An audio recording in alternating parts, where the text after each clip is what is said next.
ಗಳ ಕರುಣದಿಂದ ಆಪನಿತು ಪೇಳುವೆ ಪರಮ ಭಗವದ್ಭಕ್ತರು ಇದನ ಆದರದಿ ಕೇಳುವುದು. ಪರಮ ತತ್ವ ರಹಸ್ಯವಿದು ಭೂಸುರರು ಕೇಳುವುದು ಸಾದರದಿ ನಿಷ್ಠುರಿಗಳಿಗೆ ಮೂಢರಿಗೆ ಪಂಡಿತ ಮಾನಿ ಪಿಶುನರಿಗೆ ಅರಸಿಗರಿಗೆ ಇದು ಪೇಳುವುದಲ್ಲ ಅನವರತ ಭಗವತ್ಪಾದ ಯುಗಳ ಅಂಬುರುಹ ಮಧುಕರ ರೆನಿಸುವರಿಗೆ ಅರುಪುವುದು ಮೋದದಲ್ಲಿ ಅಂತ. ಹಿಂದೆ ಹೇಳಿದ್ದನ್ನೇ ಇನ್ನೊಂದು ರೀತಿಯಲ್ಲಿ ತಿಳಿಸಿಕೊಡ್ತಾರೆ. ಹಿಂದೆ ಒಳಗಿನಿಂದ ವಿಷವುಳ್ಳವರಿಗೆ ಹೇಳಿದ್ದಲ್ಲ ಅಂತಂದು ಖಗವರ ಧ್ವಜನಂಗ್ರಿ ಭಕುತರ ಅಲ್ಲದೆ ಅಂತ. ಈಗ ಈ ಶ್ಲೋಕದಲ್ಲಿ ಏನು ಅಂತಂದರೆ, ಯಾರು ಕೇಳುವುದು ಈ ತತ್ವವನ್ನು ಅಂದರೆ ಭೂಸುರರು ಕೇಳುವುದು. ಯಾಕೆ? ಬೇರೆ ಯಾರಿಗೂ ಇಲ್ಲ, ಬೇರೆ ಯಾರಿಗೂ ಆಗೋದಿಲ್ಲ, ಅರ್ಥ ಆಗೋದಿಲ್ಲ. ಅದು ಯಾಕೆ ಆ ರೀತಿ ಇದೆ? ಎಂಥದಿದು? ರಹಸ್ಯ ಅಂತ. ಇದನ್ನು ಭಗವಂತನಿಗೆ ಸಂಬಂಧಪಟ್ಟ ವಿಷಯವನ್ನು ಸಾರ್ವಜನಿಕವಾಗಿ ಹೇಳುವಂಥದ್ದಲ್ಲ. ಯಾರಿಗೆ ಯೋಗ್ಯತೆ ಉಂಟು ಅವನು ಮಾತ್ರ ಕೇಳಬೇಕು, ಆ ರೀತಿಯಲ್ಲಿ ಹೇಳುವಂಥದ್ದು. ಆದ್ದರಿಂದ ಇದು ರಹಸ್ಯ ಒಂದು, ಇನ್ನೊಂದು ತತ್ವ ಎರಡು ಅಂತ. ಅಯೋಗ್ಯರು ಅಂತಾದರೆ ಅವರಿಗೆ ತತ್ವ ಉಪದೇಶ ಇಲ್ಲ, ಅವರಿಗೆ ಜೀರ್ಣಿಸಿಕೊಳ್ಳಿಕ್ಕಾಗುವುದಿಲ್ಲ ಅಂಥೇಳಿ ಅವರಿಗೆ ತತ್ವದ ಉಪದೇಶ ಇಲ್ಲ. ಈಗ ಈ ಹರಿಕಥಾಮೃತ ಸಾರದಲ್ಲಿ ನಾನು ತತ್ವವನ್ನೇ ಹೇಳಿಕೊಂಡು ಬಂದದ್ದು. ಅದು ಎಂತಹ ತತ್ವ? ರಹಸ್ಯವಾದ ತತ್ವ ಅಂತ. ಯಾರ ಬಗ್ಗೆ ಹೇಳಿದ್ದಿದು? ಪರಮನ ಬಗ್ಗೆ ಹೇಳಿದ್ದು ಅಂತ. ಪರ ಶ್ರೇಷ್ಠವಾದ ಮಾ ತಿಳುವಳಿಕೆ ಉಳ್ಳವ ಪರಮ ಅಂದರೆ ಭಗವಂತ. ಇನ್ನು ಅವನಿಗೆ ಯಾಕೆ ಶ್ರೇಷ್ಠವಾದ ತಿಳುವಳಿಕೆ ಅವನಿಗೆ ಮಾತ್ರ ಯಾಕೆ, ಬೇರೆಯವರಿಗೆ ಯಾಕಿಲ್ಲ ಅಂತಂದರೆ ಅವನು ರಮಾಳನ್ನು ಪಾಲನೆ ಮಾಡುವವ, ಆದ್ದರಿಂದ ಪರಮ. ರಮಾ ಅಂದರೆ ಲಕ್ಷ್ಮಿ, ಅವಳನ್ನು ಅಂದರೆ ಪಾತಿ. ಲಕ್ಷ್ಮಿಗೂ ಇವನೇ ಪಾಲಕನಾದ್ದರಿಂದ, ಲಕ್ಷ್ಮಿಗೂ ಅಧಿಪತಿಯಾದ್ದರಿಂದ ಅವಳು ಎಷ್ಟೆಲ್ಲ ರೂಪದಲ್ಲಿ ಇವನ ಬಳಿಗೆ ಬರಲಿಕ್ಕೆ ಸಾಧ್ಯ ಉಂಟು ಅಷ್ಟೂ ರೂಪದಿಂದ ಬಂದು ಸೇರಿಕೊಂಡ್ಳು. ಬೇರೆಯವರ ಬಳಿಗೆಲ್ಲ ಅಷ್ಟೂ ರೂಪದಿಂದ ಲಕ್ಷ್ಮಿ ಹೋಗುವುದಿಲ್ಲ. ಆದ್ದರಿಂದ ಇವನಲ್ಲಿ ಲಕ್ಷ್ಮಿ ಎಷ್ಟೆಲ್ಲ ರೂಪದಿಂದ ಇದ್ದಾಳೋ ಅಷ್ಟೂ ರೂಪದಿಂದ ಮತ್ತೆ ಎಲ್ಲಿಯೂ ಇಲ್ಲವಾದ್ದರಿಂದ ಲಕ್ಷ್ಮಿ ಅಂತಂದರೆ ಶ್ರುತಿ ತತ್ತಿಗಳಿಗೆ ಅಭಿಮಾನಿನಿ ಆದ್ದರಿಂದ, ವಿದ್ಯಾಭಿಮಾನಿನಿ ಆದ್ದರಿಂದ, ಅವಳು ಇವನ ಕೈ ಕೆಳಗೆ ಇರೋಣದರಿಂದ ಅವನ ಕೃಪಾ ಕಟಾಕ್ಷ ಇವಳು ತನ್ನ ಮೇಲೆ ಬೀಳಬೇಕು ಅಂತೇಳಿ ಆಶಿಸಿಕೊಂಡು ತನ್ನ ಎಲ್ಲ ಸಾಮರ್ಥ್ಯವನ್ನು ಉಪಯೋಗಿಸಿಕೊಂಡು ಅವನಲ್ಲಿ ಸೇರಿಕೊಂಡಿದ್ದಾಳೆ.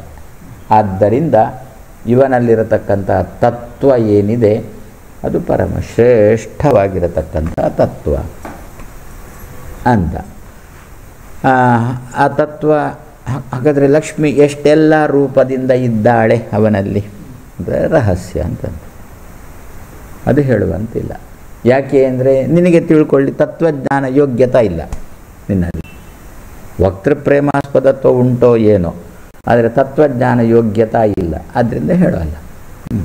ಹಾಗಾದರೆ ಮತ್ತೆ ಏನು ಅಂತ ತಿಳ್ಕೊಳ್ಳೋದು ಅಂತಂದರೆ ಇಷ್ಟೇ. ಏನು ಅಂತ, ಲಕ್ಷ್ಮಿ ಎಷ್ಟು ರೂಪದಿಂದ ಸಾಧ್ಯ ಉಂಟು ಅಷ್ಟೂ ರೂಪದಿಂದ ಭಗವಂತನಲ್ಲಿ ನೆಲೆಸಿದ್ದಾಳೆ. ಆದ್ದರಿಂದ ಭಗವಂತನಲ್ಲಿ ತತ್ವಜ್ಞಾನ ಬಹಳವಾಗಿ ಉಂಟು. ಬಹಳವಾಗಿ ಅಂತಂದರೆ ಲಕ್ಷ್ಮಿಯ ರೂಪಕ್ಕಿಂತ ಇನ್ನೂ ಜಾಸ್ತಿಯಾದ ತತ್ವಜ್ಞಾನ ಅವನಲ್ಲಿ ಉಂಟು. ಆದರೆ ನಾವು ನಮಗೆ ಎಟಕುವಂತೆ ಹೇಳುವುದು ಅಂತಾದರೆ ಬೇರೆ ಕಡೆಗಳಲ್ಲಿ ಲಕ್ಷ್ಮಿ, ಈಗ ಒಂದು ಗ್ರಂಥ ಉದಾಹರಣೆ ಮಹಾಭಾರತ ಅಂತಲೇ ತಗೊಳ್ಳೋಣ. ಅದರಲ್ಲಿ ಲಕ್ಷ್ಮಿ ಎಷ್ಟು ರೂಪದಿದ್ದಾಳೆ? 10 ರೂಪದಿಂದ ಇದ್ದಾಳೆ. ಹೌದು, 10 ಅರ್ಥವನ್ನು ಮಹಾಭಾರತಕ್ಕೆ ಹೇಳಲಿಕ್ಕೆ ಬರುತ್ತೆ. ಸಹಸ್ರನಾಮದಲ್ಲಿ 100 ರೂಪದಿಂದ ಇದ್ದಾಳೆ ಲಕ್ಷ್ಮಿ. ಹಾಗಾದರೆ ಏನಾಯ್ತು? ಈಗ ಅಷ್ಟು 100 ರೂಪದಿಂದ ಒಂದೊಂದು ಅರ್ಥಕ್ಕೆ ಲಕ್ಷ್ಮಿದ್ದು ಒಂದೊಂದು ರೂಪ ಅಂತ ಇಟ್ಟುಕೊಳ್ಳೋಣ. ಆದರೆ 100 ರೂಪದಿಂದ ಸಹಸ್ರನಾಮದಲ್ಲಿ ಇದ್ದಾಳೆ. ಆ 100 ರೂಪದಿಂದ ಭಗವಂತನಲ್ಲಿ ಹೋಗಿ ಸೇರಿಕೊಂಡಿದ್ದಾಳೆ. ಆದ್ದರಿಂದ ಭಗವಂತ ಆ ಸಹಸ್ರನಾಮದ 100 ಅರ್ಥಗಳನ್ನು ತಿಳ್ಕೊಂಡಿದ್ದಾನೆ. ನಮಗಾಗುವಾಗ 100 ಅರ್ಥಗಳು ನಮಗೆ ದಕ್ಕುವಲ್ಲ. ಹಾಗಾದರೆ ಮತ್ತೆ ನಮ್ಮಲ್ಲಿ ಲಕ್ಷ್ಮಿ ಎಷ್ಟು? ಅವರವರ ಯೋಗ್ಯತೆಗೆ ಅನುಸಾರವಾಗಿ ಲಕ್ಷ್ಮಿ ಅಷ್ಟಷ್ಟು ರೂಪದಿಂದ ಅವನಲ್ಲಿ ಬೆಳೆದ. ಹಾಗಾದರೆ ಎಲ್ಲರಲ್ಲಿಯೂ ಇನ್ನೂ ಹೇಳ್ಬೋದು ಬೇಕಾದರೆ, ವಾಯುದೇವರಲ್ಲಿ ಬ್ರಹ್ಮದೇವರಲ್ಲಿ 100 ರೂಪದಿಂದ ಲಕ್ಷ್ಮಿ ಇದ್ದಾಳೆ. ಆದರೆ ಆ 100 ರೂಪದ ಲಕ್ಷ್ಮಿಯನ್ನು ಇದ್ದಾಳೆ, ಅಲ್ಲಿ ತಾನು ಎಷ್ಟು ಪ್ರಕಟವಾಗಿ ಇರ್ತಾಳೆ ಅದಕ್ಕಿಂತ ಹೆಚ್ಚು ಪ್ರಕಟವಾಗಿ ಭಗವಂತನಲ್ಲಿ ಇದ್ದಾಳೆ ಲಕ್ಷ್ಮಿ. ವಾಯುದೇವರಿಗಾಗುವಾಗ ಸ್ವಲ್ಪ ಮುಗ್ಧವಾದ ಚಿತ್ರ ಲಕ್ಷ್ಮಿದ್ದು, ಭಗವಂತನಲ್ಲಿ ಆಗುವಾಗ ಸ್ಪಷ್ಟವಾದ ಚಿತ್ರ ಅಂತ. ಅಂಥದ್ದು ಯಾವುದನ್ನು ಝೂಮ್ ಮಾಡಿ ನೋಡೋದು ಅಂತ ಹೇಳ್ತೀರಲ್ಲ, ಅವಾಗ ದೇವರಿಗೆ ಹಾಕೋದು ಹಾಗೆ. ಅವಾಗ ಸ್ಪಷ್ಟವಾದ ಚಿತ್ರಣ ಲಕ್ಷ್ಮಿದ್ದು. ಭಗವಂತ ತಾನೇ, ಅವನು ಕೂಡ ಅದನ್ನು ಮಾಡಬೇಕು ಅಂತಿಲ್ಲ, ಅವಳೇ ತಾನು ಎಷ್ಟು ದೊಡ್ಡದಾಗಿ ತನ್ನನ್ನು ತೋರಿಸಿಕೊಳ್ಳಲಿಕ್ಕೆ ಸಾಧ್ಯ ಉಂಟೋ ಅಷ್ಟೂ ದೊಡ್ಡದಾಗಿ ಅವನು ತನ್ನ ಮುಂದೆ ತೋರಿಸ್ಕೊಂಡು ಮತ್ತು ಅವ ಇನ್ನೂ ಆಗೋದಿಲ್ಲ, ನನ್ನಿಂದ ಸಾಧ್ಯ ಇಲ್ಲ ಅಂತದ್ದು. ಅದಕ್ಕೆ ಅವನಲ್ಲಿರತಕ್ಕಂತಹ ತತ್ವಗಳು ಪರಮ ಶ್ರೇಷ್ಠವಾಗಿರತಕ್ಕಂಥ ತತ್ವಗಳು. ಹಾಗಾದರೆ ಎಲ್ಲ ತತ್ವಗಳು ಹೇಳಿ ಅಂತಂದರೆ ರಹಸ್ಯ ಅಂತ ಎಲ್ಲವನ್ನು ಹೇಳಲಿಕ್ಕಾಗುವುದಿಲ್ಲ. ಹಾಗಾದರೆ ಮತ್ತೆ ಯಾರು ಕೇಳುವುದು ಇದನ್ನು? ರಹಸ್ಯ ಅಂತೀರ, ಕೇಳಲಿಕ್ಕೆ ಯಾರು ಅಧಿಕಾರಿಗಳು ಅಂತಂದರೆ ಭೂಸುರರು ಅಂತಂದರು. ರಹಸ್ಯವಿದು ಭೂಸುರರು ಕೇಳೋದು ಅಂತಂದರು. ಭೂಸುರರು ಅಂದರೆ ಭೂಲೋಕದ ಸುರರು ಅಂತ ಅರ್ಥ ಬಂತು. ಅಂದರೆ ಯತ್ರ ಬ್ರಹ್ಮ ಅಣತಿ ಆ ವರ್ಗ ಕೇಳಲಿಕ್ಕಿದ್ದದ್ದು ಅಂತ ಅರ್ಥ ಬಂತು.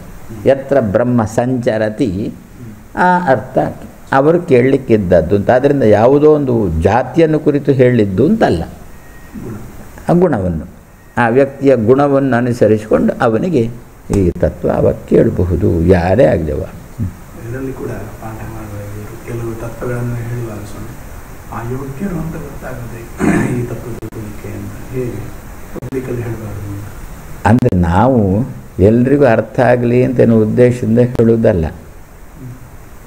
ನಾವು ಹೇಳುವವರು ಇದು ಎಲ್ರಿಗೂ ಇದು ಅರ್ಥ ಆಗಲಿ ಅಂತ ಹೇಳುವುದಲ್ಲ, ಯೋಗ್ಯರಿಗೆ ಮಾತ್ರ ಸಿಗಲಿ ಅಂತ ಸಂಕಲ್ಪ ಮಾಡಿಕೊಂಡು ಹೇಳುವುದು. ಹಾಗಿದ್ದರೆ ನಮ್ಮ ಸಂಕಲ್ಪ ಇದ್ದ ಹಾಗೆ. ಯಾವಾಗ ಕೂಡ ಬೆಲೆ ಸಂಕಲ್ಪಕ್ಕೆ, ಫಲ ಇರುವುದು ಸಂಕಲ್ಪಕ್ಕೆ. ಏನು ಸಂಕಲ್ಪ ಮಾಡಿದ್ದಿ ಅಂತಲೇ ಕೇಳುವುದು ನಾವು. ಇವನಿಗೆ ಕೊಡ್ತೇನೆ ಸಂಕಲ್ಪ, ಆ ಪಕ್ಕದಲ್ಲಿ ಅವನಿಗೆ ಕೊಡದಿದ್ರು ಇಲ್ಲ ತಪ್ಪು. ಅವನಿಗೆ ಕಿವಿಗೆ ಬೀಳುತ್ತೆ ಶಬ್ದ, ಅರ್ಥ ಆಗೋಲ್ಲ ಅವನಿಗೆ. ಅದರ ಅರ್ಥ ಏನು ಅಂತ ಅವನಿಗೆ ಆಗೋಲ್ಲ. ಅಲ್ಲ, ಅವನಿಗೆ ಅರ್ಥ ಆದರೆ ನಾವು ಸಂಕಲ್ಪ ಮಾಡಿಲ್ಲ, ಅವನಿಗೆ ಅರ್ಥ ಆಗಬೇಕು, ನಾವು ಸಂಕಲ್ಪ ಮಾಡಿಲ್ಲ. ಹಾಗೆ ಮಾಡಬಹುದು ಅಂತ. ಹೌದು, ಇಲ್ಲದಿದ್ದರೆ ಎಲ್ಲಿ ಉಪನ್ಯಾಸನೇ ಮಾಡಲಿಕ್ಕಿಲ್ಲ ರಾಜಾಂಗಣದಲ್ಲಿ. ಹೌದು, ಅದಕ್ಕಿಷ್ಟೇ ಸಂಕಲ್ಪಕ್ಕೇನೆ ಫಲ.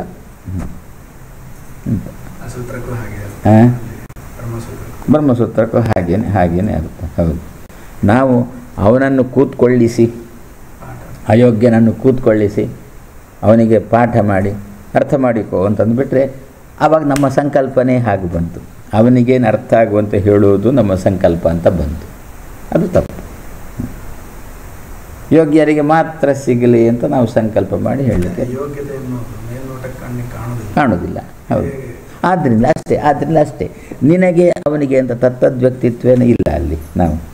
ನಿನಗೆ ನಾನು ಹೇಳ್ತಾ ಇದ್ದೇನೆ ಅಂತ ಅಂದುಬಿಟ್ರೆ, ಅವನಿಗೆ ಯೋಗ್ಯತೆ ಇಲ್ಲದಿದ್ದರೆ ನಾವು ನಿನಗೆ ಹೇಳ್ತೇನೆ ಸಂಕಲ್ಪ ಮಾಡಿಬಿಟ್ರೆ ನಮಗೆ ದೋಷ. ಅದಕ್ಕೇನು ಮಾಡೋದು? ಸಾಮಾನ್ಯವಾಗಿ ಹೇಳೋದು. ಭೂಸುರ ಶಬ್ದಕ್ಕೆ ಅದೇ ಅರ್ಥ. ಹೌದು, ಎಲ್ಲ ಭೂಸುರರು ಅಂತ ಅರ್ಥ ಅಲ್ಲ. ಹೌದು, ಅದು ಗುಣವಾಚಕ, ಧರ್ಮವಾಚಕ, ವ್ಯಕ್ತಿವಾಚಕ ಅಲ್ಲ, ಜಾತಿವಾಚಕ ಅಲ್ಲ, ಗುಣವಾಚಕ ಭೂಸುರ ಅನ್ನತಕ್ಕಂಥ. ಭೂ ಅದಕ್ಕೆ ಅಂದದ್ದು. ಭೂ ಅಂತ ಬೇರೆ ಮಾಡಿದರು ಅಲ್ಲಿ. ಪರಮತತ್ವ ರಹಸ್ಯವಿದು ಭೂ ಅಂತ ಭೂಸುರ ಅಂತ ಒಂದೇ ಮಾಡಿಲ್ಲ. ಭೂಸುರ ಅಂತ ಒಂದೇ ಮಾಡಿಬಿಟ್ಟು ಅದು ಜಾತಿವಾಚಕ ಅಂತ ಆಗುತ್ತೋ ಏನೋ, ಅದಕ್ಕೆ ಭೂ ಅಂತ ಬೇರೆ ಮಾಡಿದರು, ಸುರರು ಅಂತ ಬೇರೆ ಮಾಡಿದರು. ಒಟ್ಟಿಗೆ ಏನರ್ಥ ಬರುತ್ತೆ ಅಂತಂದರೆ ಭೂ ಶಬ್ದದಿಂದ ವಾಚ್ಯನಲ್ಲಿ ಸುಷ್ಟು ರಮಂತೆ ಇದು ಭೂಸುರ ಅಂತ ಅರ್ಥ ಮಾಡಿಬಿಟ್ಟು. ಭೂಹು ಭುವಃ ಸ್ವಹ ವ್ಯಾಹೃತಿ, ಹೌದು, ಅದು ಭೂ ಅಂತಂದರೆ ಭಗವಂತ. ಅದರಿಂದ ಭಗವಂತ ಮತ್ತು ಸುರರು ಇವರನ್ನು ಒಟ್ಟು ಮಾಡಲಿಲ್ಲ ಜಗನ್ನಾಥದಾಸರು, ದೇವರನ್ನು ಬೇರೆ ಇಟ್ಟರು ದಾಸರು. ಆಮೇಲೆ ಜೀವರನ್ನು ಸುರರು ಅಂತ ಬೇರೆ ಇಟ್ಟರು. ಸುರರು ಅಂತಂದಾಗ ಕೂಡ ಎಲ್ಲ ಸುರರು ಅಂತ ಅರ್ಥ ಅಲ್ಲ. ಮತ್ತು ಆ ಭೂವಿನ ಬಗ್ಗೆ ಯಾರು ಸುಷ್ಟು ರಮಂತೆ ಇತಿ ಭೂಸುರ, ಬೇರೆ ಜಾತಿಯವನು ಆಗ್ಬೋದು. ವಿದುರನಿಗಾಗುವಾಗ ಇದು ಕೊಡುತ್ತೆ. ಹೌದು, ಭವತಿ ತತ್ರ ಸಂಧಾನಸ್ಥಳೇ ಭವತಿ ಕೃಷ್ಣ. ಅಲ್ಲಿ ಪರಮತತ್ವ ರಹಸ್ಯ ಅಲ್ಲಿ ಕೃಷ್ಣ ಹೇಳಲಿಕ್ಕೆ ತೊಡಗಿದ್ದಾನೆ. ಭೂ ಕೃಷ್ಣ ಅಲ್ಲಿ ಇದ್ದಾನೆ ಅಂತ ಭೂ ಇರುವ ಮೂಲಕ ಭೂಶಬ್ದ ವಾಚ್ಯನಾದ ಕೃಷ್ಣನಲ್ಲಿ ಸುಷ್ಟು ರಮತೆ ಅಯಂ ವಿದುರ ತಸ್ಮಾತ್ ಸುರ. ಅದರಿಂದ ಅವ ಹೇಳಿದ್ದನ್ನು ಎಲ್ಲ ಅರ್ಥ ಮಾಡಿಕೊಂಡ. ಕೃಷ್ಣ ಸಭೆಯಲ್ಲಿ ಹೇಳಿದ್ದಾನೆ, ಅಯೋಗ್ಯರು ಕೂತಿದ್ದಾರೆ ಅಲ್ಲಿ, ದುರ್ಯೋಧನಾದಿಗಳು ಕೂತಿದ್ದಾರೆ, ಅಯೋಗ್ಯರು ಕೂತಿದ್ದಾರೆ. ಯದ್ಯಪಿ ಅವನದೇ ಮಾತು, ಅಯೋಗ್ಯರಿಗೆ ಉಪದೇಶ ಮಾಡಿದರೆ ಅಂಥದ್ದು ನಾಲಿಗೆ ಸುಡಬೇಕು ಅಂತ, ಸಕ್ಕರದ ಹಾಕಬೇಕು ಅಂತ ಅವರು ಅರ್ಥ ಮಾಡಿಕೊಂಡ್ರೆ ಹೃದಯ ಹೊಡಿಬೇಕು ಅಂತ ಅವನದ್ದೇ ಮಾತು. ಈಗ ಅವನೇ ಹೇಳಿದ್ದಲ್ಲ ಆ ಸಭೆಯಲ್ಲಿ. ಅದಕ್ಕೆ ಇಷ್ಟೇ ಉದ್ದೇಶ, ಏನು ಅಂತಂದರೆ ಅವನ ಸಂಕಲ್ಪ ಅಂತ, ಅರ್ಥ ಆಗುವುದಿಲ್ಲ ಅಂತ ಖಾತ್ರಿ ಅವನಿಗೆ, ಬುದ್ಧನ ಹಾಗೆ. ಹೌದು, ಅವನ ಉಪದೇಶದಂತ.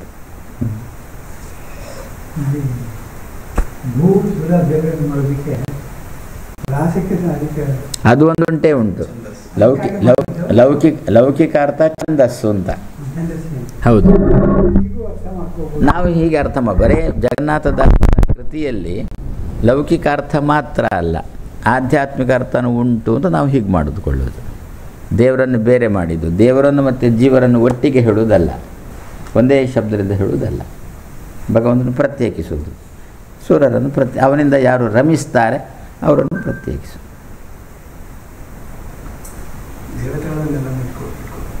ದೇವತೆಗಳು ಅಂತೂ ದೇವತೆಗಳಾದರೂ ಕೂಡ ಸುಷ್ಟು ರಮಂತೇವ ತೇ ಗ್ರಾಹ್ಯ, ರಹಸ್ಯವನ್ನು ಕೇಳುವುದು. ಸುಷ್ಟು ರಮಂತೇವ ತೇ ಶ್ರೋತುಂ ಯೋಗ್ಯ, ಕೇಳುವುದು ಅಂತ. ಆವಾಗ ಕೇಳಿ. ಮತ್ತು ಅವರಿಗೆ ಅಸುರಾವೇಶ ಇದ್ದಾಗ ನಿನಗೆ ಉಪದೇಶ ಮಾಡ್ತೇನೆ ಅಂದರೆ ಆಗೋಲ್ಲ, ಪುರುಸೋತಿಲ್ಲ ಅಂತಾರೆ ದೇವತೆಗಳು ಕೂಡ. ಅದರಿಂದ ಅಷ್ಟೇ ಸುಷ್ಟು ಯದಾ ತೇ ಸುಷ್ಟು ರಮಂತೆ ತದಾ ಕೇಳುವುದು ಅಂತ. ಅದೇ ನಮ್ಮಲ್ಲಿ ಬಂದದ್ದು. ಮೂಡುಂಟ ಪಾಠಕ್ಕೆ ಕೊಡು, ಅದೇ ಆ ಅಸುರನೇ ಮೂಡಿಲ್ಲದ ರೂಪದಲ್ಲಿ ಬರುವುದು ಅಷ್ಟೇ.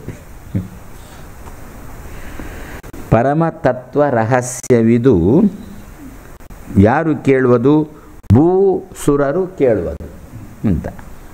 ಭವತೀತಿ ಭೂಹು ಇದ್ದಾನೆ, ಅಸ್ತಿತ್ಯವ ಉಪಲಬ್ಧವ್ಯ ಅಂಥದ್ದು ಉಪನ್ಯಾಸ ಕೇಳ್ತಾ ಇದ್ದಾನೆ. ತಲೆಯಲ್ಲಿ ಮಾತ್ರ ದೇವರು ಇದ್ದಾನೋ ಇಲ್ಲವೋ ಅಂತ ಸಂಶಯ ಇತ್ತು ಅಂತಂದರೆ ಅವನಿಗೆ ಅರ್ಥನೇ ಆಗೋದು ಅಂತಂದರು. ಅದಕ್ಕೆ ಕೇಳ್ಬೋದು ಯಾವಾಗ ಅವನನ್ನು ಭೂ ಅಂತ ಚಿಂತನೆ ಮಾಡು, ಭವತ್ಯೇವ ಅಸ್ತಿತ್ಯೇವ ಅಂತ ಚಿಂತನೆ ಮಾಡು. ಆವಾಗ ನಿನಗೆ ಇದನ್ನು ಕೇಳುವಾಗ ಒಳ್ಳೆಯ ರಮಣ ಆಗುತ್ತೆ, ಒಳ್ಳೆಯ ನೆಮ್ಮದಿ ಸಿಗುತ್ತೆ. ಇಲ್ಲದ್ರೆ ತಲೆ ಅದೇ ಸುತ್ತುತ್ತಾ ಇರುತ್ತೆ. ಸುಮ್ಮನೆ ಉಪನ್ಯಾಸ ಮಾಡ್ತಾರೆ ದೇವರಿದ್ದಾನಿಲ್ವೋ ಯಾರಿಗೆ ಗೊತ್ತು ಅಂತ ತಲೆಯಲ್ಲಿ ಅದೇ ಸುತ್ತುತ್ತಾ ಇರುತ್ತೆ. ಅದಕ್ಕೆ ಭೂ ಸುರರು ಅಂಥವರು ಮಾತ್ರ ಇದನ್ನು ಕೇಳುವುದು. ಅದರಿಂದ ಮುಂದೆ ಬಂದದ್ದು ಮಾನವರಿಗೆ ಅವರಿಗೆ ಯಾವಾಗಲೂ ಕೂಡ ಅಸುರಾವೇಶನೇ ಇರೋಣದರಿಂದ ಒಗಟಿ ನಂದದಿ ಅಂತಂದರು. ಅವರಿಗೆ ಜಗನ್ನಾಥದಾಸರು ಏನು ಹೇಳ್ತಾರೆ ಅಂದರೆ ಗೊತ್ತಾಗೋದಿಲ್ಲ ಅಂತ. ಆದ್ದರಿಂದ ನಮ್ಮಲ್ಲಿ ಏನು ಎಲ್ಲಿ ಕೂಡ ಪರೀಕ್ಷೆಗೆಲ್ಲ ಇಡುವಾಗ ಹರಿಕಥಾಮೃತಸಾರ ಕಂಠಪಾಠ ಸ್ಪರ್ಧೆ ಅಂತ ಅಷ್ಟೇ, ಅರ್ಥದ ಸ್ಪರ್ಧೆ ಅಂತ ಎಲ್ಲಿಯೂ ಇಲ್ಲ. ಹರಿಕಥಾಮೃತ ಸಾರದ ಈ ನುಡಿಗೆ ಯಾರು ಚೆನ್ನಾಗಿ ಅರ್ಥ ಹೇಳ್ತಾರೆ ಅವರಿಗೆ ಬಹುಮಾನ ಅಂತಿಲ್ವ. ಯಾಕೆ? ಮಾನವರಿಗಿದು ಒಗಟಿನಂದದಿ. ಇದು ಕಡಲೆ ಅಂತ ಉಂಟು, ಕಬ್ಬಿಣದ ಕಡಲೆ ಅಂತ ಉಂಟು. ಅದನ್ನೇನು ಮಾಡೋದು? ಕಬ್ಬಿಣದ ಕಡಲೆ ತಿನ್ನಲಿಕ್ಕಲ್ಲ, ಕೈಯಲ್ಲಿ ಹಿಡ್ಕೊಳ್ಳಿಕ್ಕೆ ಅಷ್ಟೇ. ಕೈಯಲ್ಲಿ ಕಬ್ಬಿಣ ಇತ್ತು ಅಂತಂದರೆ ಆವಾಗ ಅವನಿಗೆ ಬೇರೆ ಅಸುರಾವೇಶ ಎಲ್ಲ ಬರೋಲ್ಲ, ಅದಕ್ಕೋಸ್ಕರ ಹಿಡ್ಕೊಳ್ಳಿಕ್ಕೆ. ಅದರಿಂದ ಕಂಠಪಾಠ ಮಾಡಲಿಕ್ಕಿದ್ದದ್ದು ಮಾನವರಿಗೆ ಅಂತ. ಯಾರು ಭುವಿಯಲ್ಲಿ ಸುಷ್ಟು ರಮಂತೆ ಅವರಿಗೆ ಕೇಳೋದು, ಇದನ್ನು ಹರಿಕಥಾಮೃತ ಸಾರವನ್ನು ಕೇಳೋದು. ಆವಾಗ ಅವರಿಗಿದು ಒಗಟಿನಂತಿರುವುದಿಲ್ಲ, ಒಗಟಿನ ಉತ್ತರದಂತೆ ಇರುತ್ತೆ ಈ ಹರಿಕಥಾಮೃತ ಸಾರ. ಮಾನವರಿಗೆ ಇದು ಒಗಟಿನಂದದಿ ತೋರುತ್ತಿಪ್ಪುದು ಯಾವಾಗ ಎಲ್ಲ ಅವನಲ್ಲಿ ಮಾನವತ್ವ ಉಂಟೋ ಆವಾಗ ಎಲ್ಲ ಅವನಿಗೆ ಒಗಟಿನಂತೆಯೇ ತೋರುತ್ತದೆ ಅಂತ. ಯಾವಾಗ ಭೂಸುರತ್ವ ಉಂಟೋ ಆವಾಗ ಅವನಿಗೆ ಸರಿಯಾಗಿ ಕೇಳುವುದು, ಅದರ ಅರ್ಥ ಪುರಸ್ಸರವಾಗಿ ಕೇಳುವುದು, ಇಲ್ಲ ಶಬ್ದ ಪುರಸ್ಸರವಾಗಿ ಕೇಳುವುದು. ಅರ್ಥ ಒಗಟಿನಂತೆ ಆಗಿಬಿಡುತ್ತೆ, ಶಬ್ದ ಮಾತ್ರ ಕೇಳಿಸ್ಕೊಳ್ಳುವುದು ಅಂತಂದು. ಮಾನವರಿಗೆ ಇದು ಒಗಟಿನಂದದಿ. ಯಾರಲ್ಲಿ ನವ ಮಾ ಇಲ್ಲ, ನವ ಅಂದರೆ 9. ಯಾವುದು? ಶ್ರೀಮನ್ ಮಧ್ವ ಮತ್ತು ಹರಿಪರ ತರಹ ಸತ್ಯಂ ಜಗತ್ ಅಲ್ಲಿಂದ ಆರಂಭಿಸಿಕೊಂಡು ಅಖಿಲ ಆಮ್ನಾಯ ವೇದ್ಯ ಹರಿಹಿ ಅಂತ ಅಲ್ಲಿ ತನಕ ಒಟ್ಟಿಗೆ 9 ಆಗುತ್ತೆ ಅಲ್ವ ನವರತ್ನಗಳು. ಕಿವಿಗೆ ನವರತ್ನ ಭಕ್ಷ, ಹೊಟ್ಟೆಗೆ ಪಂಚರತ್ನ ಭಕ್ಷ ಅಂತ. ಅದರ 4 ರತ್ನಗಳು ಇಲ್ಲ, ಪಂಚರತ್ನಗಳು ಮಾತ್ರ. ಅದು ಎಂಥದ್ದು? ನೀರು, ಬೆಂಕಿ, ಆಮೇಲೆ ಮತ್ತೊಂದು ಏನೇ ಹಾಕ್ತಾರೆ, ಅದಕ್ಕೆ ಹಿಟ್ಟು ಹಾಕ್ತಾರೆ, ಹಿಟ್ಟು, ಬೆಲ್ಲ ಮತ್ತು ಗೇರು ಬೀಜನ, ಗೇರು ಬೀಜ ಪಂಚರತ್ನ ಆಯಿತು. ಅದು ದ್ರವದಲ್ಲೇ ಸೇರಿದು, ನೀರಲ್ಲೇ ಸೇರಿಬಿಡ್ತದೆ. ಹಾಗಾದರೆ ಯಾರಲ್ಲಿ ನವ ಅಂದರೆ ಈ ಮಧ್ವ ಸಿದ್ಧಾಂತದ ತಳಹದಿ ಬುನಾದಿ ಅದು ಯಾರಲ್ಲಿ ಇಲ್ಲವೋ ಅವನನ್ನೇ ಮಾನವ ಅಂತ ಕರೆಯುವುದಂತೆ. ಇಲ್ಲದಿದ್ದರೆ ದೇವ ಅಂತ ಕರೀತಾರೆ, ಇಲ್ಲಿದ್ದರೆ ಮಾನವ ಅಂತ ಕರೀತಾರೆ. ಸರಿಯಾದ ತಿಳುವಳಿಕೆ ಇರುವುದಿಲ್ಲ ಅವನಲ್ಲಿ, ನವರತ್ನಗಳ ಬಗ್ಗೆ ಸರಿಯಾದ ತಿಳುವಳಿಕೆ ಅವನಲ್ಲಿ ಇರುವುದಿಲ್ಲ. ಅದರಿಂದ ಮಾ ಇಲ್ಲ, ನವ 9 ಸಿದ್ಧಾಂತ ಅವನಲ್ಲಿಲ್ಲ.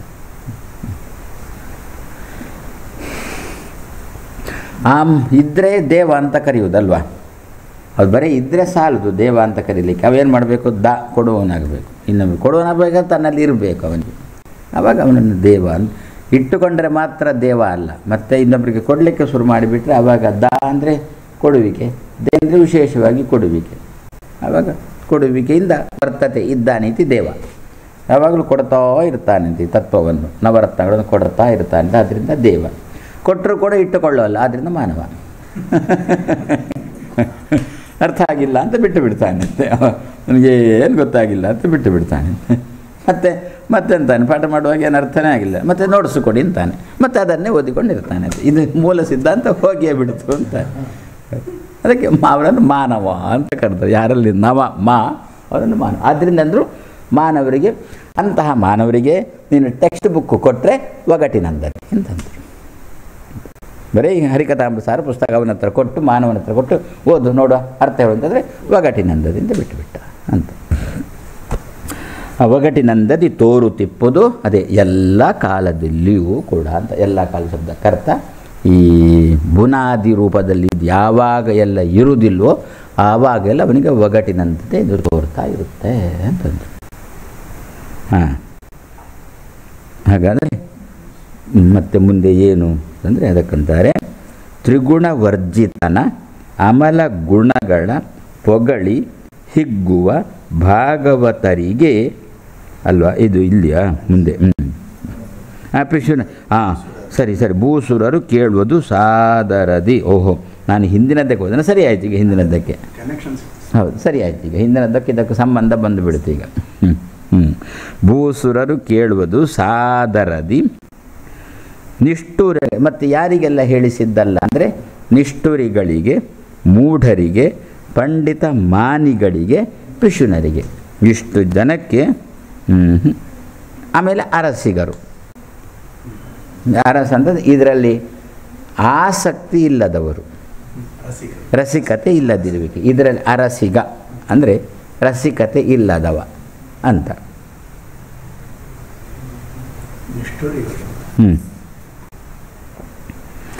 ಕಠಿಣ ಮಾತಾಡುವವರು, ಯಾವಾಗ ನೋಡಿದರೂ ಕೂಡ ಒಂದು ಸಾವಧಾನದಲ್ಲಿ ಹೇಳಬೇಕಾದ್ದನ್ನು ಕೂಡ ಜೋರಾಗಿ ಹೇಳೋದು. ಬರ್ತಿದ್ದಾರೆ ಯಾರು ನೆಂಟರು, ಬಾ ಅಂತ ನನ್ನ ಹತ್ರ ಕೆಲವರು ಕೇಳೋದು, ನೀವು ಯಾಕೆ ಬೈತೀರಿ ಅಂತ. ನಾನಂತ ಬೈಯೋಟವನ್ನು ಬೇರೆ ಉಂಟು, ಇದು ಸಾವಧಾನದಲ್ಲಿ ಮಾತಾಡೋದು, ಇದು ಸಾವಧಾನದಲ್ಲಿ ಮಾತಾಡೋದು ನಾನು ಅಂತ ಹೇಳೋದುಂಟು. ಹಾಗೆ ಏನು ಒಂದು ನಿಧಾನವಾಗಿ ಹೇಳಬೇಕಾದ್ರೂ ಕೂಡ ಅದನ್ನು ಜೋರು ಮಾಡಿಯೇ ಹೇಳೋದು. ಅವರ ನಿಷ್ಠುರಿ ಅವರಿಗೆ ಬಂದವರಿಗೆ ಅದು ಅರ್ಥ ಆಗೋದು ಅಂದರೆ ಹಾಗೇ ರೀತಿ ಬಂದವರಿಗೆ ಈಗ ಯಾರು ಬರ್ತಾರೆ ಅಂಥವ್ರಿಗೆ ಅರ್ಥ ಆಗಿ ಯಾವ ಭಾಷೆಯಲ್ಲಿ ಹೇಳಿದ್ರೆ ಅರ್ಥ ಆಗ್ತದೆ.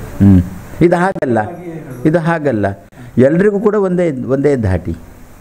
ನಿಷ್ಠುರಿ ಶಬ್ದ, ನಿಷ್ಠುರ ಮಾತು ಶಬ್ದಕ್ಕೆ ಹಾಗೆ ಅರ್ಥ. ಆಮೇಲೆ ಈಗ ಆ ತಪ್ಪು ಮಾಡಿದವನಿಗೆ ಹೇಳುವುದುಂಟಲ್ಲ, ಅದನ್ನು ಅವನಿಗೆ ನಿಷ್ಠುರ ಮಾತಾಡ್ತಾನೆ ಅಂತ ಯಾರು ಹೇಳೋಲ್ಲ. ಹೌದು, ಇದನ್ನು ಇದ್ದ ಹಾಗೆ ಹಿಡಿದ ಆವಾಗ ನಿಷ್ಠುರ ಮಾತಾಡ್ತಾನೆ ಅಂತ ಯಾರು ಹೇಳೋಲ್ಲ. ಮತ್ತು ತಪ್ಪು ಮಾಡದಿರುವಾಗಲೂ ಕೂಡ ಅವನ ಹತ್ರ ಮಾತಾಡ್ತಾನಲ್ಲ ಕಠಿಣವಾದ ಧ್ವನಿಯಿಂದ, ಆವಾಗ ಮಾತ್ರ ನಿಷ್ಠುರ ಮಾತಾಡತಿ ಅಂತ ಹೇಳೋದು. ನಿಷ್ಠುರವಾದ ಮಾತು ಅಂತ ಆವಾಗ ಪ್ರಯೋಗ ಬರುವುದು.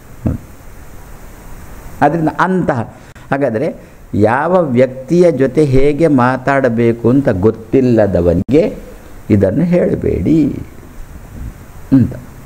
ಇದರ ಜೊತೆ ಹೇಗೆ ವ್ಯವಹಾರ ಮಾಡಬೇಕು ಅಂತ ಗೊತ್ತಿಲ್ಲದವನಿಗೆ ಇದನ್ನು ಹೇಳಬೇಡಿ ಅಂತ ಅರ್ಥ. ನಿಷ್ಠುರಿಗಳಿಗೆ, ಆಮೇಲೆ ಮೂಢರಿಗೆ ಹೇಳಿದ್ರು ಒಂದೇ, ಹೇಳದಿದ್ದರೂ ಒಂದೇ ಅಂಥವ್ರು ಮೂಢ ಅಂದರೆ ಮೂರ್ಖ ಅಂತ ಕರೀತಾರೆ. ಒಂದು ರೀತಿಯಲ್ಲಿ ಜಾಡ್ಯ ಇರುವವ ಅಂತಲೂ ಅರ್ಥ ಮಾಡ್ಬೋದು.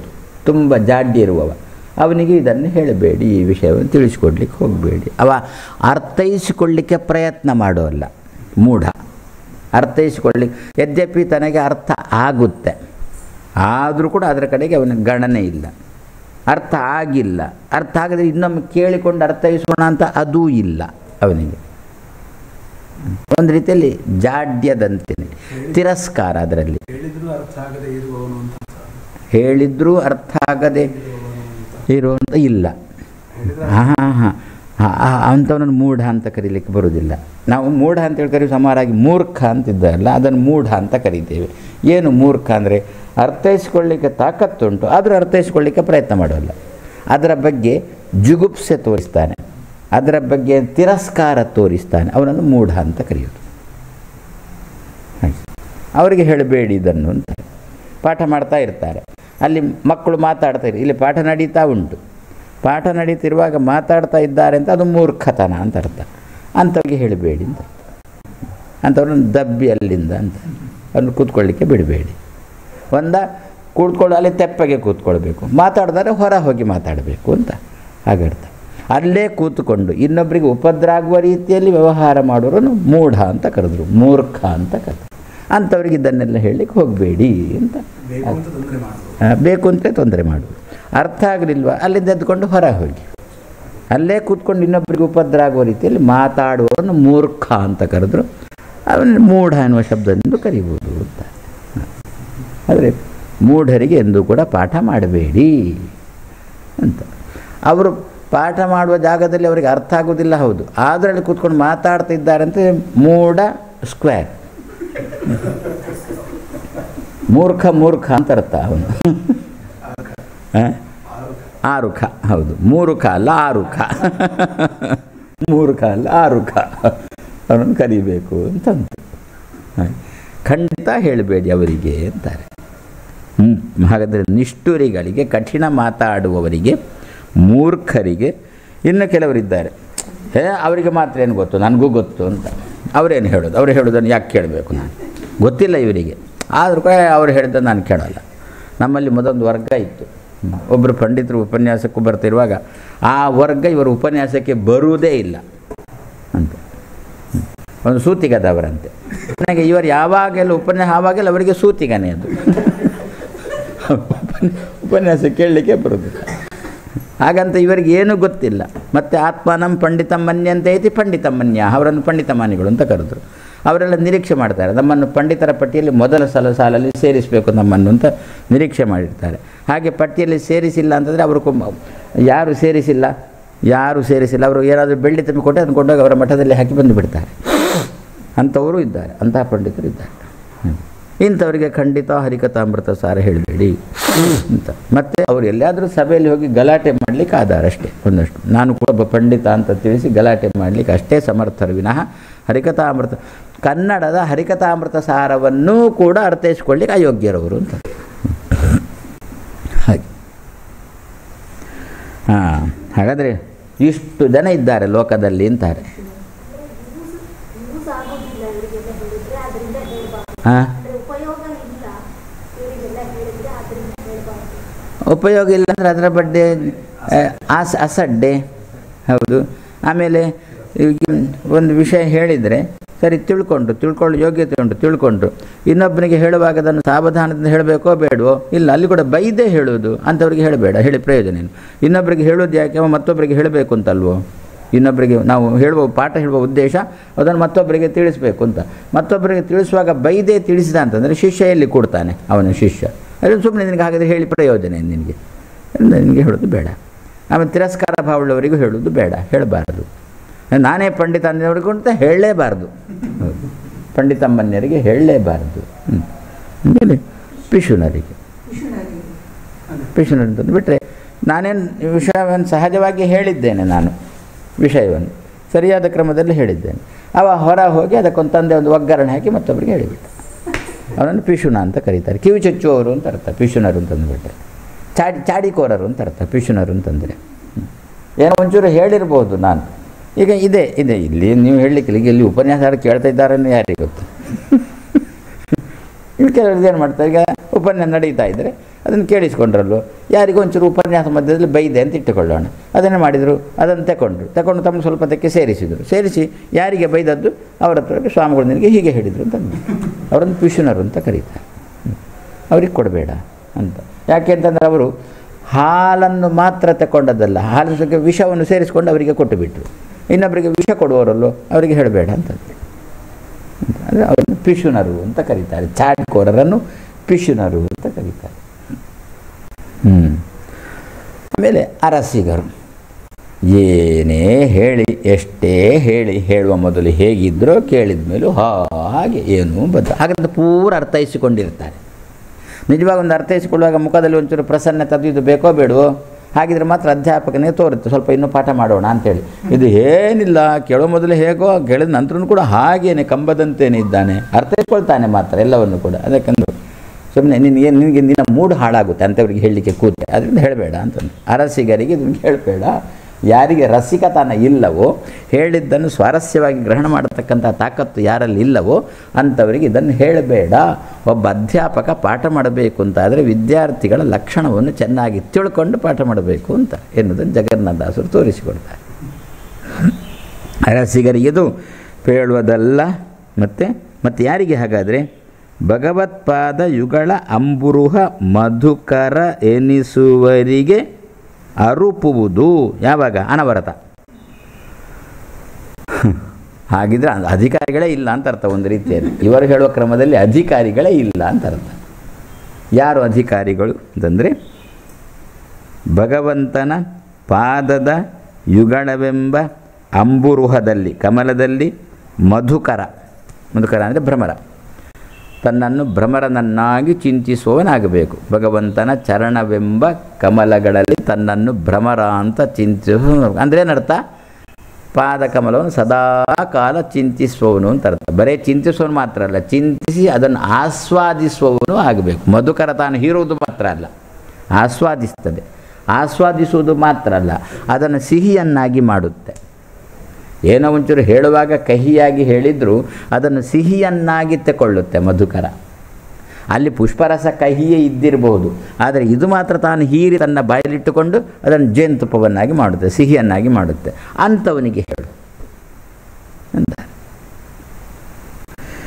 ಮಾತ್ರ ಹೇಗಿರಬೇಕೋ ಅನವರತ, ಯಾವಾಗಲೂ ಕೂಡ ಅದಕ್ಕೆ ಹೇಳಿದ್ದು. ಇಂಥ ಅಧಿಕಾರಿಗಳು ಸಿಗೋದೇ ಇಲ್ಲ. ಅದಕ್ಕೆ ಭೂಸುರರು ಅಂತಂದದ್ದು. ಹೌದು, ಅಷ್ಟೇ ಮುಖ್ಯವಾಗಿ ವಾಯುದು. ಮತ್ತು ಎಲ್ಲ ದೇವತೆಗಳು ಅವಸರಾವೇಶ ಅಂತ ಇದ್ದೇ ಇರುತ್ತೆ. ಯಥಾಯೋಗ್ಯ ಮನೋರಥ. ಮತ್ತು ಹಾಗೆ ಹೇಳಿದ್ರೆ ನಾಡಿನ ಹರಿಕಥಾಮೃತರ ಪಾಠ ಇಲ್ಲ ಅಂತ ಹಾಗಿದ್ರದಕ್ಕೆ ಯಥಾಯೋಗ್ಯ. ಕನಿಷ್ಠ ಒಂದು ಪಾಠ ನಡೆಯುವಾಗ ಆದರೂ ಕೂಡ ಅಂತ ಹಾಗೆ ಅರಸಿಕೆ ಏನದು? ರಸಿಕೇಶು ರಸಿಕತ್ವ ನಿವೇದಂ ಶಿರಸಿ ಮಾಲಿಕ ಮಾಲಿಕ ಅಂತ ಏನದು? ಒಂದು ಸುಭಾಷಿತ. ಹಾಂ ಹಾಂ ಅವನ್ ಕಾವ್ಯ ಅರಸಿಕರಲ್ಲಿ ಹೇಳುವಂತಹ ಯೋಗ ಕೊಡಬೇಡ ನನಗೆ. ಹಾಗ ಸರಿ ಆಯ್ತಲ್ಲ. ಅರಸಿಕೇಶು ರಸಿಕತ್ವ ನಿವೇದನಂ ಶಿರಸಿ ಮಾಲಿಕ. ಶಿರಸಿ ಮಾಲಿಕ. ಆಗ ನನ್ನ ಹಣೆಯಲ್ಲಿ ಬರೀಬೇಡ ಅಂತಲ್ಲ, ಅರಸಿಕರಿಗೆ ಹೇಳತಕ್ಕಂಥ ವಾತಾವರಣ ನಿರ್ಮಾಣ ಮಾಡಬೇಡ ಅಂತ ಅರ್ಥ. ಹಾಂ ಹಾಂ ಯಾವುದರಲ್ಲಿ? ಕಾಳಿದಾಸನಂತ. ಸರಿ ಇದೆ, ಸರಿ ಇದೆ. ಸುಮ್ಮನೆ ನಮ್ಮದು ಮೂಡಿ ಯಾಕೆ ಹಾಳು ಮಾಡಿ ಕೊಡಬೇಕು ಅವರಿಗೆ ಹೇಳಿ ಅಂತ. ಅಂಥವರು ಈ ಸಭೆಗೆ ಬಾರದಂತೆ ನೋಡಿಕೊ ಅಂತ ಅರ್ಥ ಅಂಥವ್ರು. ಅನವರತ ಭಗವತ್ಪಾದ ಯುಗಳ ಅಂಬುರುಹದಲ್ಲಿ ಮಧುಕರರೆನಿಸುವರಿಗೆ ಅರೂಪವುದು. ಅರೂಪವನ್ನು ತಿಳಿಸುವುದು ಹೇಗೆ? ಮೋದದಲ್ಲಿ. ಆವಾಗ ಅಂಥವರೇ ಕೂತ್ರೆ ಹೇಳಿಗನಿಗೂ ಕೂಡ ಸ್ವಲ್ಪ ನೆಮ್ಮದಿ ಇರುತ್ತೆ, ಮನಸ್ಸಿಗೆ ಉತ್ಸಾಹ ಇರುತ್ತೆ, ಹೇಳೋಣ ಅಂತ ಉತ್ಸಾಹ ಇರುತ್ತೆ. ಅದರಿಂದ ಹರಿಕಥಾಮೃತ ಸಾರ ಕನ್ನಡ ಅಂತ ಬಿಡಬೇಡ, ಇಷ್ಟು ಮಹತ್ವ ಉಂಟದಕ್ಕೆ. ಕನ್ನಡ ಆದರೂ ಕೂಡ ಇಷ್ಟು ಮಹತ್ವ ಉಂಟದಕ್ಕೆ ಅಂತ ಜಗನ್ನಾಥದಾಸರು ತಿಳಿಸ್ತಾ ಇದ್ದಾರೆ. ಇಬ್ಬರು ಹೌದು, ಹೇಳುವವನು ಕೂಡ ಅನುಭವಿಸಿಕೊಂಡು ಹೇಳಬೇಕು, ಕೇಳುವವನು ಕೇಳುವಾಗ ಅದನ್ನು ಅನುಭವಿಸ್ತಾ ಕೇಳಬೇಕು, ಅಂಥವರಿಗೆ ಹೇಳಬೇಕು. ಯಾವುದು? ಹಾಂ, ಅನುಭವದ ಗ್ರಂಥ. ಜಗನ್ನಾಥದಾಸರ ಅನುಭವ. ಹೌದು, ಜಗನ್ನಾಥ ಆಗಿದೆ. ಹಾಂ, ಕರ್ನೂಲು.